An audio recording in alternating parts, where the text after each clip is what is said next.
अरबों साल पहले धरती पर बरसे मीटियोर्स अपने साथ आउटर स्पेस से गोल्ड लेकर आए थे।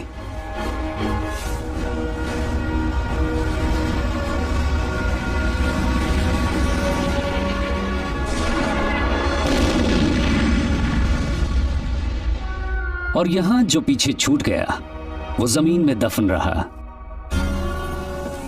और फिर इंसान आया और शुरू हुआ हमारा इस दमकते मेटल से प्यार का रिश्ता।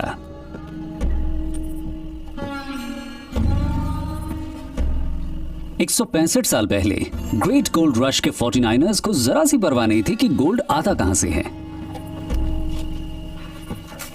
वो तो दीवाने थे उस अमेरिकन ड्रीम के कि गोल्ड उनको अमीर बना सकता है, लेकिन उन्हें यह नहीं पता था कि उनके पैरों के नीचे ही मौजूद था बेशुमार गोल्ड, उनकी हर सोच से कहीं ज्यादा तादाद में। बस वो उन्हें दिख नहीं रहा था। लेकिन अब हालात बदल चुके हैं।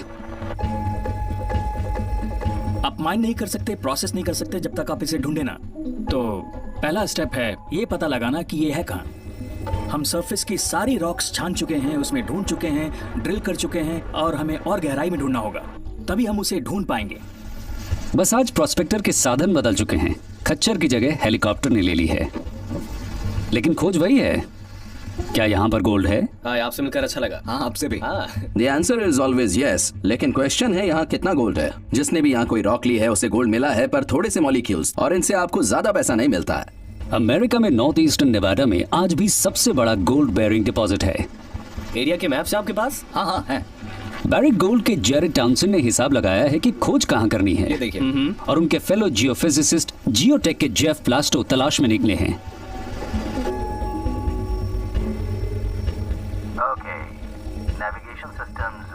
गोल्ड बेरिंग रॉक का पता लगाने के लिए तेज नजर भी तो चाहिए। यह है एक बड़ा सा इलेक्ट्रोमैग्नेटिक सिस्टम। तो अब हम जाने के लिए तैयार हैं।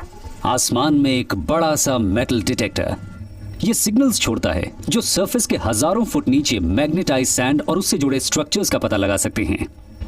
यही वो सैंड है जिसमें कभी कभी गोल्ड मिल सकता है। हालांकि यह तरीका खर्चीला और काफी वक्त खपाने वाला है, पर यह एरियल एक्सप्लोरेशन की सर्च को नैरो डाउन कर सकता है। वैसे 49ers की तरह इसमें भी कोई गारंटी नहीं है।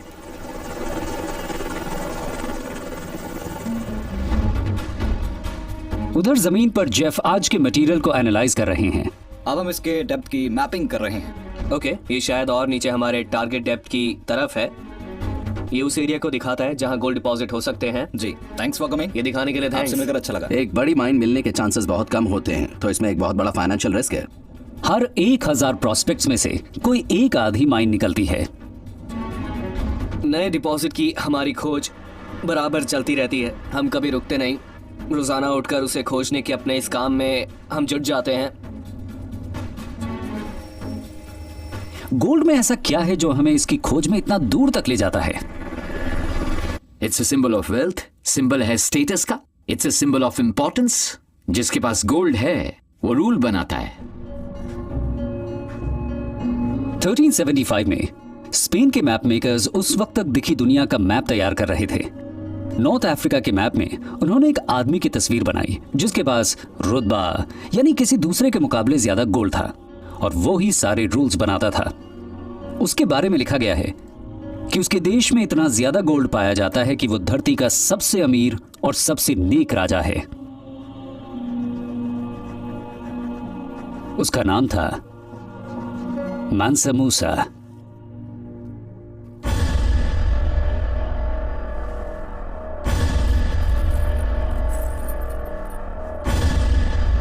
(1312) में सत्ता संभालने पर उसे विरासत में बहुत सारे खिताब मिले।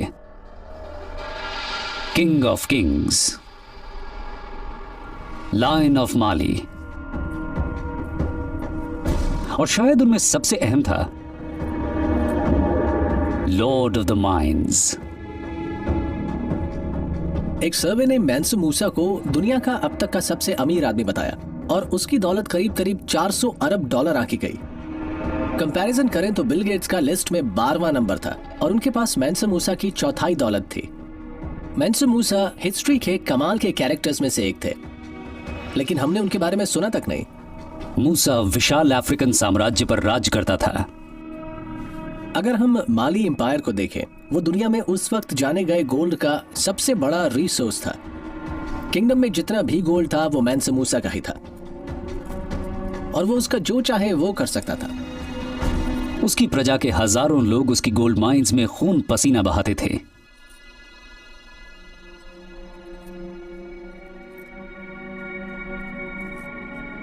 आज के जमाने में मैंसा मूसा की ताकत का अंदाजा लगा पाना वाकई बहुत मुश्किल है। अपने एम्पायर के हर आदमी की जिंदगी और मौत उसके हाथों में थी। उसकी हुकूमत के शुरुआती सालों में उसकी बेतहाशा दौलत को बागियों और लुटेरों से खतरा रहता था। उसकी हिफाजत के लिए वो तलवार के बल पर राज करता था।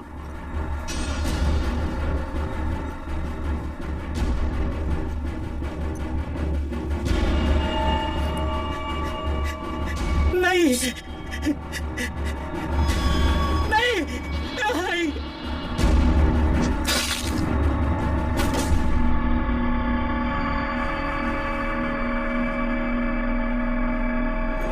ज्यादा नाजुक बनकर एम्पायर पर राज नहीं किया जा सकता।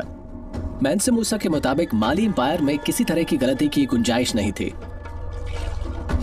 अपनी बेरहमी के बावजूद मूसा एक मजहबी इंसान था और वो अपनी जिंदगी के एक अहम सफर की तैयारी कर रहा था। हज के लिए मक्का जाना हर काबिल मुसलमान का एक पाक फर्ज होता है, लेकिन उसके हज पर जाने के पीछे एक खास वजह भी थी। स्पेन अर्ली 1980s में बिजनेसमैन मार्क नेथनसन अपनी लाइब्रेरी में बैठे हुए थे। उन पर मैंसा मूसा की गोल्ड माइंस का जुनून सवार था। गोल्ड के इस जुनून के चलते नेथनसन खजाने की खोज में जुटे रहते थे। अचानक उनके हाथ लगता है मूसा एम्पायर का एक 300 साल पुराना मैप और गोल्ड के भूले बिसरे गुमशुदा शहर ओफिर का नाम। उन्हें यकीन था कि मैंसा मूसा और ओफिर में कोई ना कोई कनेक्शन जरूर है। और वो सोचने लगे कि वो गोल्ड माइंस कहाँ हैं, उनका क्या हुआ। नॉवेल्स में गोल्ड की इस तरह न जाने कितनी खोजें हुई हैं। फिर किसी को कोई मैप मिला, एक ट्रेजर मैप, और शुरू हुई खोज। नेथनसन ने माली का रुख किया। खजाने के मैप का लालच काबू से बाहर था।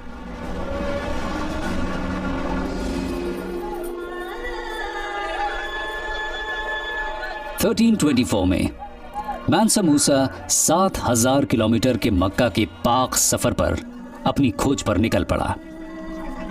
मुझे पक्का यकीन है कि वो जर्नी सिर्फ अपनी स्पिरिचुअल तसल्ली के लिए बिल्कुल नहीं थी। वो ट्रैवल करके सबको ये बताना चाहता था और अपनी ताकत दिखाना चाहता था जो उस अफ्रीकन और सहारन एम्परर के पास थी।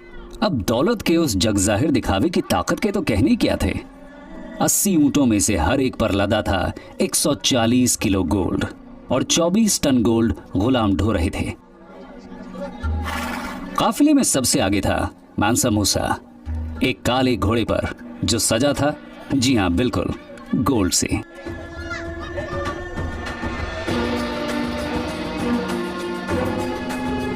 सैनिक, नौकर, गुलाम सब मिलाकर 72,000। सहारा के जोखिम भरे रेगिस्तान की झुलसती गर्मी में वो वाकई एक लंबा सफर था।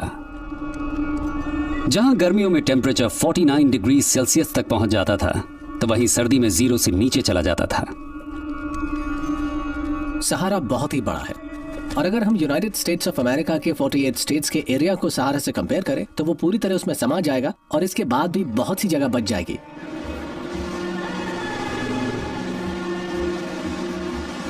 कई तो रेत के बवंडरों में चल बसे।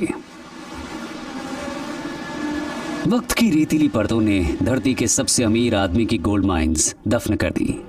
सदियों बाद उन्हें खोजना दूर की कौड़ी थी। नेथनसन ने अपना सारा खाली टाइम वेस्टर्न माली के खाली इलाके में घूमते हुए लगा दिया और खोज सालों जारी रही। अगर ट्रेजर हंटर मार्क नेथनसन पुरानी माइंस खोज भी लेते तो भी इसकी कोई गारंटी नहीं थी कि वहां कोई गोल्ड बचा था या नहीं। एक छोटे से गांव सैडियोला के बाहर नेथनसन को कुछ नजर आया।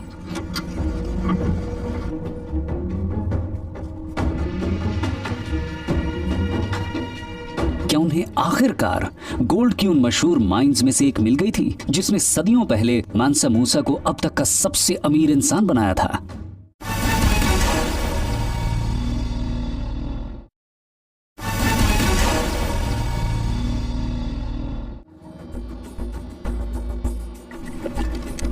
$1 अरब कीमत के गोल्ड से लादा मूसा का कारवां सहारा में आगे बढ़ता गया।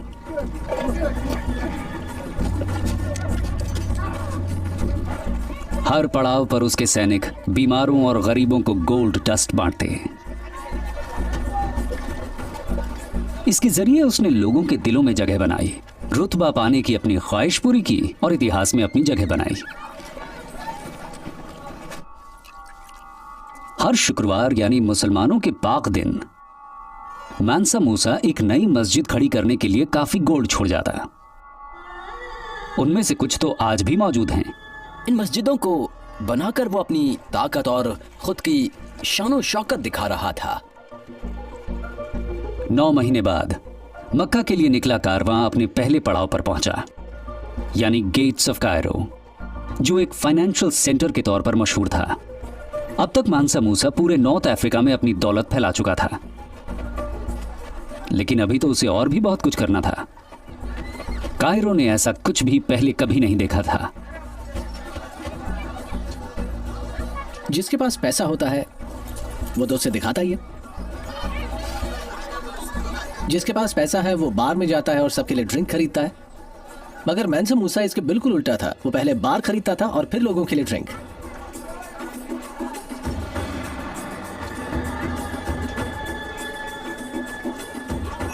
मानसा मूसा ने 3 महीने दुनिया में मशहूर कायरो के बाजारों में खरीदारी करते हुए बिताए और अपने पीछे वो छोड़ गया कई टन गोल्ड।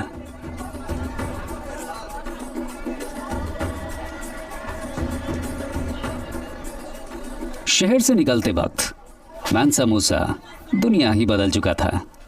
मानसा मूसा ने गोल्ड की शक्ल में इतना पैसा बहाया कि उसकी वैल्यू तकरीबन 1/4 कम हो गई। हिस्ट्री में यही वो वक्त था जब किसी इंसान के गोल्ड खर्च करने से 10 साल से ज्यादा वक्त की किसी रीजन की करेंसी की कीमत घटी थी। गुम हुई गोल्ड माइंस को खोजने के जुनून में सालों वेस्ट अफ्रीका की खाक छानने के बाद शायद बिजनेसमैन मार्क नेथनसन आखिरकार गोल्ड तक पहुंच गए थे। सैडियोला गांव के बाहर उनके ट्रांसलेटर ने गांव के एक बुजुर्ग से पहाड़ी में एक सुरंग के बारे में पूछा।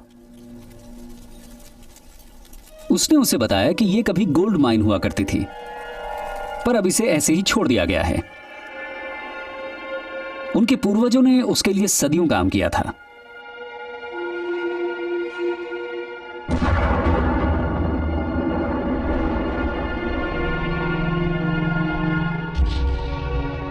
फिर एक बहुत बड़ा हिस्सा ढहा और अंदर मौजूद हर आदमी की मौत हो गई। गांव वालों ने बताया कि तब से उस पहाड़ी पर कोई नहीं जाता।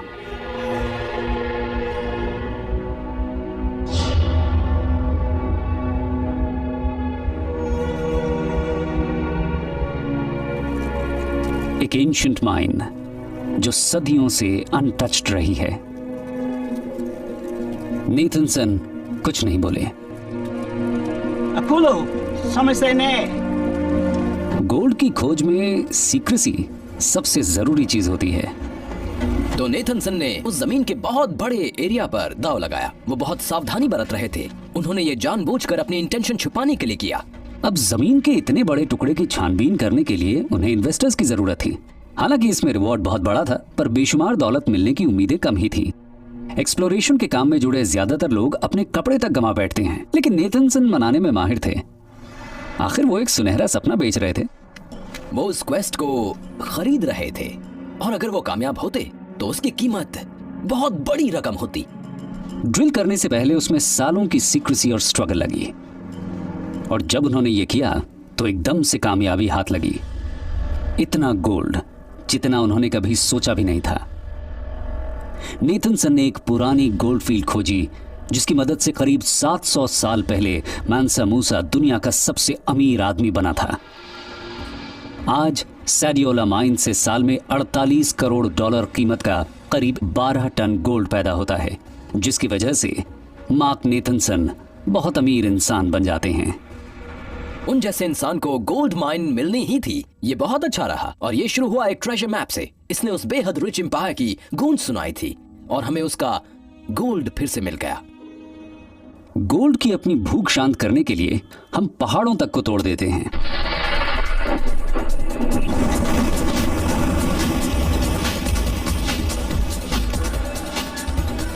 आज हम इस कीमती मेटल को इतना ज्यादा माइन करते हैं जितना उस दौर वाले कभी सोच भी नहीं पाए होंगे। नॉर्थ ईस्टर्न नेवाडा में गोल्ड स्ट्राइक यूएस की दूसरी सबसे बड़ी गोल्ड माइन है। ये उस बैरिक गोल्ड का हिस्सा है जो दुनिया की सबसे बड़ी गोल्ड माइनिंग कंपनी है। गोल्ड स्ट्राइक की 2 माइंस हैं, एक जमीन के नीचे और एक बड़ा ओपन पिट। 80 मीटर में फैला और करीब 450 मीटर गहरा, यानी एम्पायर स्टेट बिल्डिंग की ऊंचाई से भी ज्यादा गहरा। गोल्ड स्ट्राइक पिट में सारा गोल्ड माइक्रोस्कोपिक है। पिट में नीचे जाने पर ये एकदम ब्लैक रॉक जैसा दिखाई देता है, पर ये गोल्ड कभी आंखों से दिखाई नहीं देता। ये सारा माइक्रोस्कोपिक होता है। हमें ये गोल्ड ब्लास्ट होल ड्रिलिंग से मिलता है।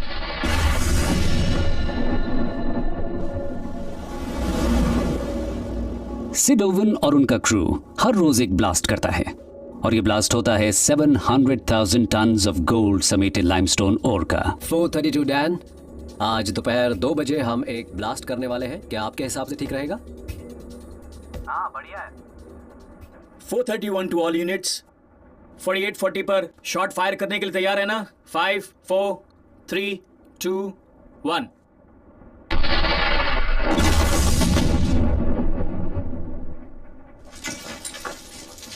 700,000 टन की पल्वराइज्ड रॉक। हर एक टन ओर से महज 3 ग्राम गोल्ड मिलने की उम्मीद रहती है। गोल्ड का एक बार बनाने में बहुत बड़ी रॉक लगती है। लाखों टन पत्थरों से बनता है गोल्ड का एक बार। जब आप अर्थ की सरफेस से गोल्ड माइन न कर पाते हो तो इसकी खोज लोगों को जमीन के नीचे ले जाती है।